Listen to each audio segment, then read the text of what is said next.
Le béton. Proportion du mélange. La proportion la plus fréquente pour le béton est de 1, 2, 3, c'est-à-dire un sac de ciment de 50 kg, 2 mètres cubes de sable propre et sec, 3 mètres cubes de gravier dont le diamètre des granulats ne dépasse pas 18 mm et 35 litres d'eau propre.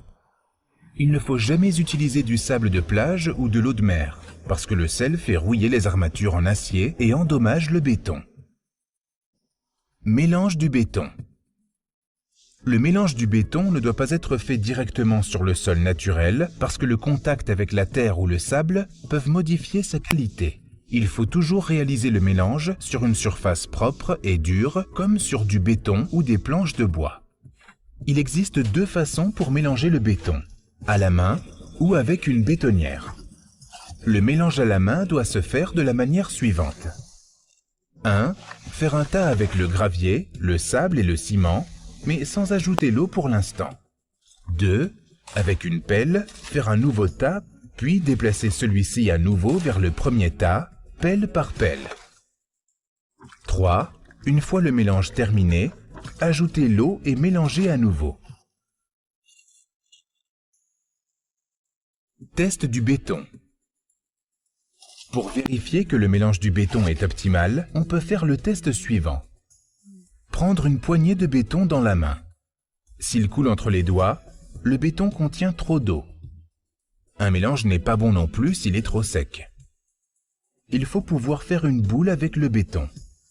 Le béton doit absolument être utilisé dans un délai d'1 heure. Sinon, il commence à durcir ou il risque de perdre de l'eau par évaporation. Coulage du béton dans le chaînage horizontal inférieur. Pour couler du béton correctement, les étapes suivantes doivent être respectées. Avant de couler le béton dans le chaînage, il faut mouiller les coffrages pour éviter que le bois n'absorbe l'eau du béton. Compacter le béton avec une barre d'acier et un marteau, ou bien avec une aiguille vibrante. Si le mélange n'est pas assez liquide et ne coule pas, ne jamais ajouter d'eau pour l'améliorer. Dans ce cas, il faut refaire un nouveau mélange. Rendre la surface supérieure du chaînage horizontal rugueuse pour permettre une meilleure adhérence avec le mur qui sera construit dessus. Coulage du béton dans les chaînages verticaux.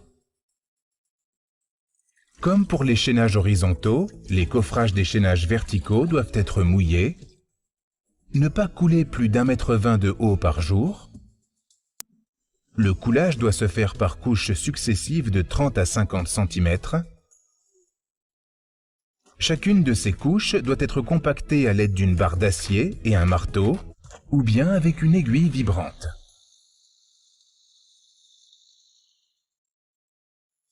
Cure du béton. Si on laisse sécher le béton, l'eau qu'il contient s'évapore et il perd de sa résistance. Pour éviter cela, il faut humidifier le coffrage pendant 3 jours avant de le démonter. Une fois le coffrage retiré, il faut maintenir le béton humide pendant encore 7 jours en l'arrosant et le couvrant avec une bâche pour éviter l'évaporation. Il faut également appliquer ce même processus aux chaînages verticaux.